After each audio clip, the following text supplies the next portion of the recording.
네, 어젯밤 북대서양조약기구 나토 정상회의가 열렸고요. 4년 9개월 만에 한미일 정상회담도 있었습니다. 국립외교원장 지냈던 김준형 한동대학교 교수 연결돼 있습니다. 안녕하세요, 교수님. 네, 안녕하십니까. 예, 새로운 전략 개념, 에서 중국의 위협을 처음으로 명시를 했습니다. 12년 만에. 이거 어떻게 보십니까? 앞으로 국제정세에 상당한 영향을 끼칠 것 같은데요. 예, 나토가 전략개념 바꾸는 건 이미 얘기가 됐는데, 이제 그동안의 수위를 사용하는 단어의 수위를 계속, 너는 생각보다는 조금 약해졌어요. 왜냐하면 처음에는 당소에는 러시아는 enemy, 적이라고, 중국은 threat이라고 해서 위협이라고 나올 거로 봤었는데, 조금 한 단계 낮춰서 오히려 러시아가 위협으로 나왔고요. 중국은 구조적 도전? 챌린저로 나왔군요. 시스테믹 챌린저라고 나왔거든요. 그러니까 조금 처음부터 너무 자극하지 않는다라고 생각해서, 그거는 저는 전반적으로 조금, 걱정보다는 좀 들었습니다. 네. 나토 사무총장이 그 전에 이 정상회담 전에 했던 미국 인터뷰를 보면 쓰레시라고 돼 있더라고요. 맞습니다. 기본적으로 같은데 수위를 약간 단어 선택은 조금 낮춘 것 같아요. 챌린지 도전으로 바꿨다. 그런 측면에서는 조금 좀 시간을 본 것 같기도 하고 다행이라고 보는데, 이 상황은 어떻게 보십니까? 지금 러시아는 바로 또 속보가 뭐가 나오냐면, 푸틴이 스웨덴, 핀란드에 뭘 설치를 하면 나토와 관련해서 가만두지 않겠다, 이런 식으로 지금 또 러시아가 나오고 있는데, 러시아, 핀란드와 스웨덴이 나토를 가입을 하기로 했는데, 이게 지금 나토를 뭔가 다자나 아니면 G7 같은 거로 보는 거는 시각이 우리 언론에 좀 있는데요. 그건 좀 바뀌어야 됩니다. 왜냐하면 지금 전쟁 중에 물론 무기를 대긴 하지만 사실상 무기를 댄다는 거는 간접 전쟁을 하고 있는 것이고, 그렇죠. 유럽 한가운데가 지금 전쟁 중이라고 보시면, 그리고 지금 말씀하신 것처럼 러시아가 저렇게 나오는 이유는 처음 출발도 나토였단 말입니다. 그러니까 이게 우크라이나까지 하는데 또 그걸 확대시키고, 이 확대시키는 것은 러시아에게 분명히 위협된다는 부분, 이 부분을 정확하게 얘기를 하고 있는데, 물론 전쟁 중이니까 과장되겠죠. 저는 이제 일종의 예방적 경고라고 할 수 있겠죠. 그게 이제 전략무기라든지 아마 이런 것들을 설치하는 것이 위협이 되기 때문에 아마 그렇게 나온 것 같습니다. 상황이 좋지는 않습니다. 상황이 좋지는 않고, 중국은 어떻게 반응하고 있나요? 근데 지금 중국을 우리 언론에서 여기도 참 구별을 안 하는데, 중국 정부가 있고요. 우리가 지금 주로 자주 이용하는 황구시보는 중국의 관영 매체인데, 관영 매체가 있고. 아무리 관영 매체라도 다른 겁니다. 그러니까 정부는 지금 우리나라를 얘기하고 있지 않습니다. 오히려 나토 전체적으로 비판, 나토 자체가 냉전이라고 지금 냉전 체제라고 얘기를 하고 있고요. 근데 황구시보에서는 한국을 비난하고 있습니다. 그렇군요. 근데 이제 그거를 한국 쪽에서 이건 주권 침해다, 이건 잘못된 반응입니다. 중국 정부가 했을 때는 주권 침해죠. 그러나 예를 들어서 우리 조선일보나 우리 언론에서 친정부적인 언론에서 얘기할 수 있지 않습니까? 중국을. 그렇죠. 그거하고는 구별을 해야 되죠. 그러면 중국 정부는 아직 나서고 있지 않기 나토 때문에 전체만 비판하고 있습니다. 지금 우리 대통령이 가서 한미일 3국 정상회담을 한 거는 이제 북한과 관련해서 대북 제재를 강화하기로 했다, 이런 내용인가요? 어떻게 보세요? 그러니까 이거를 지금까지 사실 한미일이 협력 안 한 게 아니고, 적어도 대북 공조라는 말이 앞에 나왔었거든요. 그렇죠. 그런데 물론 내용은 대북 공조입니다. 지금 말씀하신 제재고인데, 이게 이제 한미라는 일종의 플랫폼이라 그럴까요? 이 틀 자체가 더 중요해지는 것 같습니다. 왜냐하면 25분밖에 하지 않았지 않습니까? 미국 백악관은 이것을 역사적이라고 얘기를 했고요.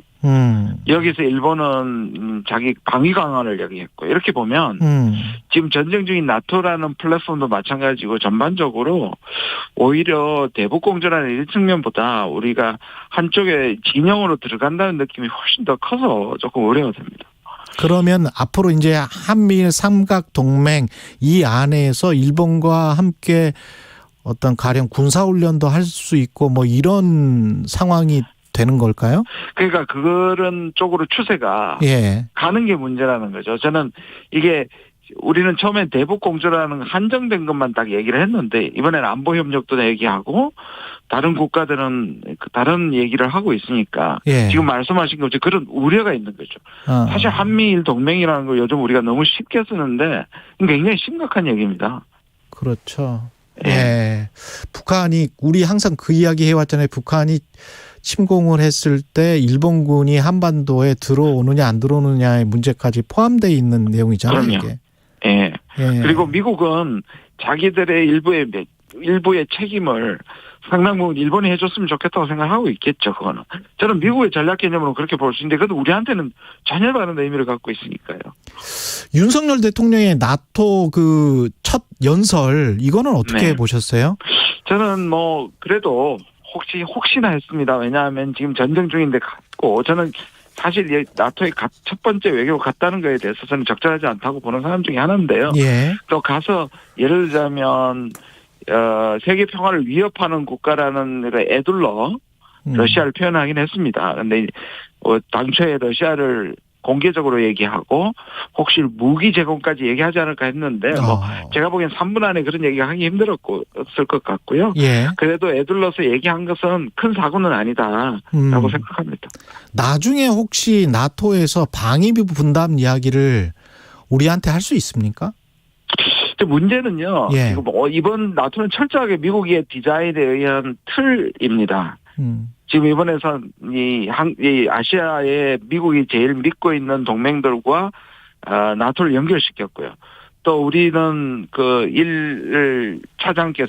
대통령실 1차장께서 또 연말에는 확실하게 이것은 한 나토 이 파트너십을 하겠다고 얘기를 하고 있기 때문에 예. 이제 앞으로 이런 틀 자체가 어떤 방식으로 가게 되는지 우리가 너무 진영에 빨리 가담하는 거 아닌가. 이게 좀 속도가 너무 빠르다. 그리고 중국과 러시아의 관계가를 어떻게 지금 생각하고 있는지 이 부분에 대해서 조금 지나치다. 속도가 빠르다 이렇게 좀 생각합니다. 저는. 그 나토 사무총장 면담이 예정돼 있었는데 30분 가량 대통령을 기다리게 하다가 취소 통보를 받았단 말이죠. 이거는 좀 심한 거 아닌가요? 나토 사무총장이? 결례죠. 당연히 결례인데 예를 들자면 이제 이게 워낙에 지금 나토의 원래 목적이 사실 이 부분이고 핀란드라든지 지금 가입시키는 주요 아젠다 때문에 늦어질 수는 있는데요. 그렇다면 시간을 다시 마련해서 뒤로 돌린다든지 이런 부분이 있어야 되는데 없어졌기 때문에 그냥 사라진다는 거는 그런 결례를 우리가 그냥 아무렇지도 않게 받아들인다는 부분이 조금 아쉽기는 합니다. 다시 뭐 면담을 하기로 하기는 했다는데 한다면 어떤 대화를 나누게 될까요? 그러니까 지금 우리가 뭔가 가서 지금 실질적으로 적을 정하고 진영을 정하고 이런 군사동맹의 회의를 간 거잖아요. 근데 우리는 자꾸 이거를 G7이나 EU에 간 것처럼 뭔가 위상이 높아지고 다자 외교를 한다고 하는 거는 사실 안 맞는 거죠. 그렇군요. 우리가 얻는 거는 3박 5일간의 나토 정상회담 참석으로 우리가 얻는 거는 뭐가 있습니까?